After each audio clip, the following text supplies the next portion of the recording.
I just got to say that it's kind of crazy that us 80s and 90s kids have reached a point in life. We're there where our childhood heroes are being released in gray-haired versions of themselves. Shut up! You don't think Ryan is famous? Cousin Ryan. You gotta...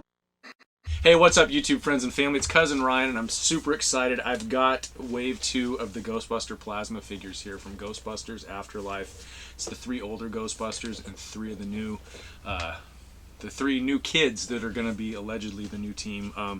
One thing I want to preface this all with, there could be spoilerish things here, things you consider spoilerish. Everybody's got their own ideas about what they consider to be spoilerish, so be warned. I'm going to go ahead and read the things on the back here, the descriptions of the characters, and then go over the little items in the box. Could be spoilerish, could be not, depending on where your spoiler meter is at. Let's see, what else? I got to tell you, and I'm going to rant about this all the time, Hasbro Pulse. I pre-ordered these from Hasbro Pulse way back when they first went on sale. And you know, again, pre-orders used to actually mean something, where you'd pre-order, you'd get your items before they hit the shelf, before everybody else. You didn't have to hunt, you didn't have to. And now you don't have to hunt, but you have to wonder when your pre-order is going to get fulfilled. These started showing up on the shelves a few days ago, and about that time that people were posting pictures of finding them, I get an email from Hasbro Pulse saying, hey, your pre-order's been delayed until October. Almost a whole month and a half. So I found these at Target last night and I immediately canceled my pre-order. It's just unfortunate that companies are not going by the, what are we going to call it, the code of ethics of pre-ordering that was established years ago. I don't know. Hopefully things change. But I've got the 6 here. We'll unbox them to the point of getting all the little Build-A-Figure pieces out of here, and we'll build the Sentinel Terror Dog that's depicted here on the back.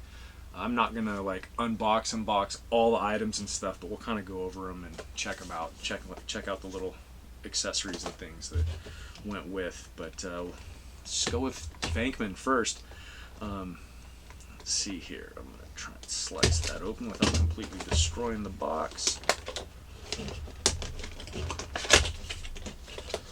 Slide him on out, maybe.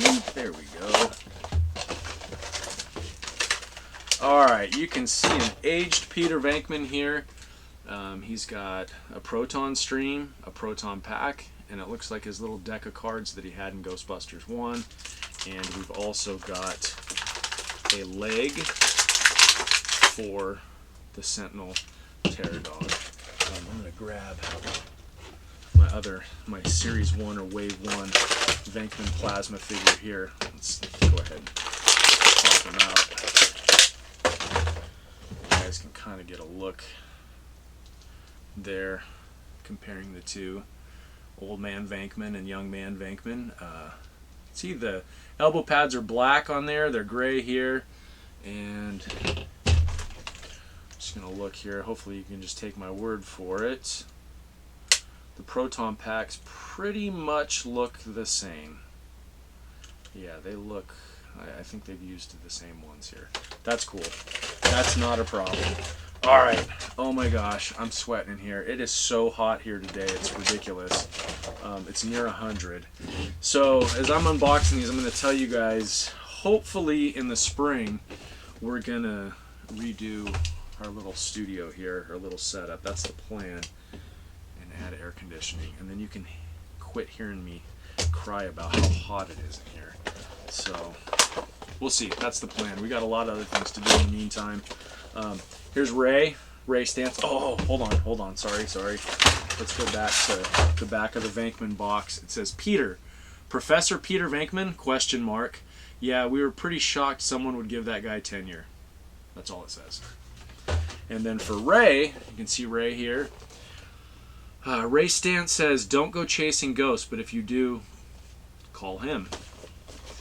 Oh, that's a little hint maybe at the teaser we got at the end of the last trailer where he answers the phone and says, we're closed. That's kind of cool.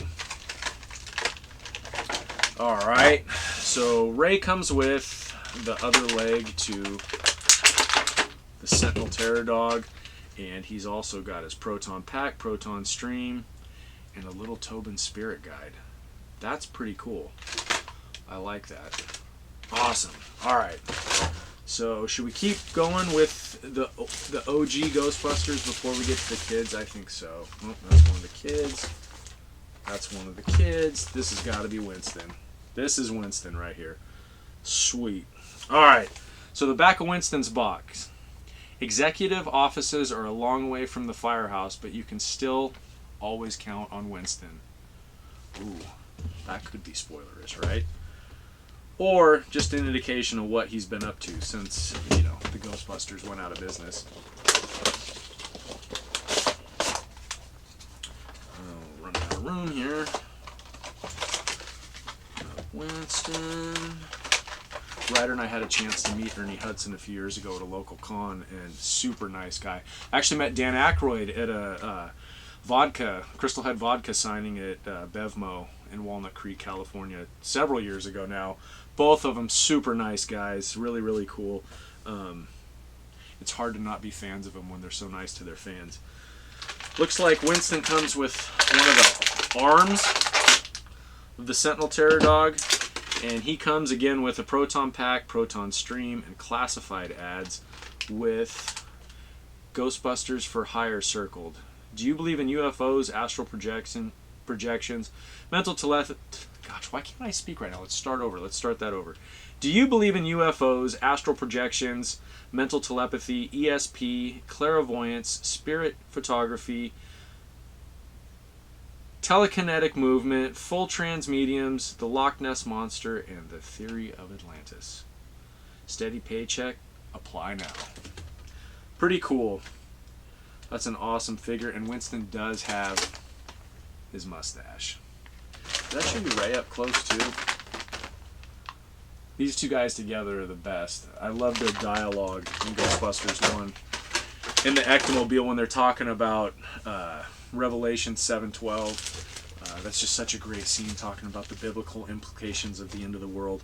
Okay, moving right along, we're going to go with Lucky here, who is one of the new characters from the movie. She's one of the kids. And looking for trouble? Head on down to Spinners, where lifelong Somerville resident Lucky and her friends hang out. So Spinners is like a diner that I think Lucky works at, and we'll find out more to it in Afterlife, I suppose. But let's see here. Luckily, comes with the head of the Sentinel Terror Dog. Pretty cool. That's a pretty cool looking head. And the jaw opens up right there. Proton Stream, Proton Pack, and the trap. I'm going to pull the trap out because the trap looks like fun. We'll leave it there for now. Just of note, the Proton Stream has purple electrons around it, which is kind of cool. That's a cool little detail there. I wonder if that'll play into the movie or if that was just for the toy. Okay, up next, let's save Trevor for last, because that's Egon's grandson, so we'll do him, save the best for last. I mean, I don't know if he's the best, I'm assuming. It's Egon's grandson anyway.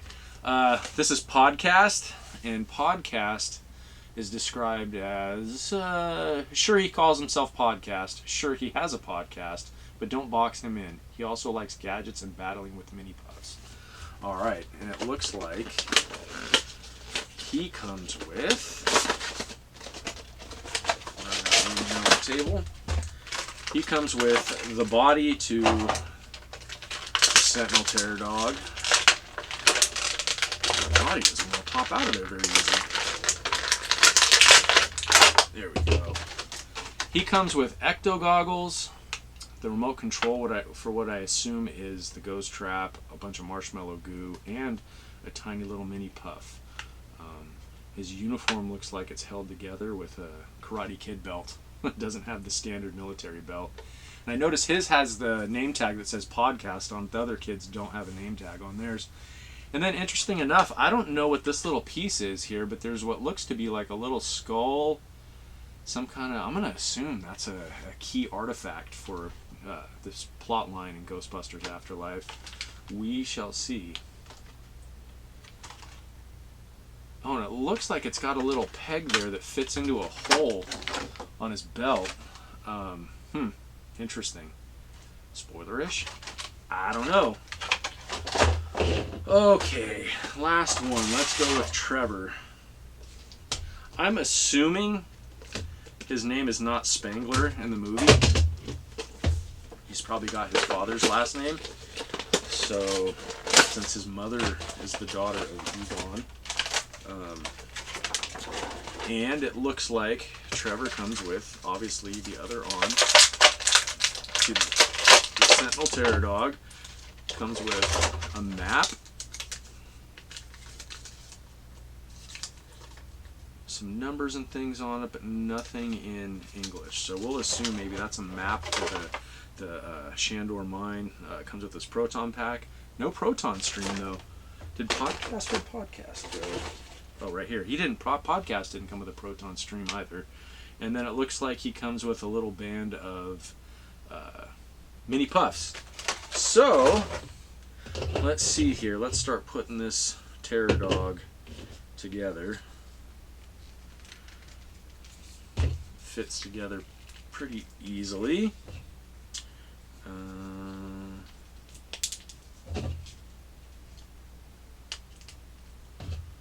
Wow, that was easy. There we go. There's the Sentinel Terror Dog. Be curious to see what his role is in the movie. You can see his legs are kind of translucent purple, so I'm assuming maybe he's materializing here or something. Not sure, but that is pretty cool. All right, there we go. There, that's wave 2 of the Plasma Series Ghostbuster figures from Ghostbusters Afterlife. And yeah, until next time, be excellent to each other. You know, say it's cousin Ryan on the Hollywood Boulevard. You know, say he bigger than any superstar. All of us spit you some real dope bar. Some them sweeter than any chocolate bar. Boom! Hey.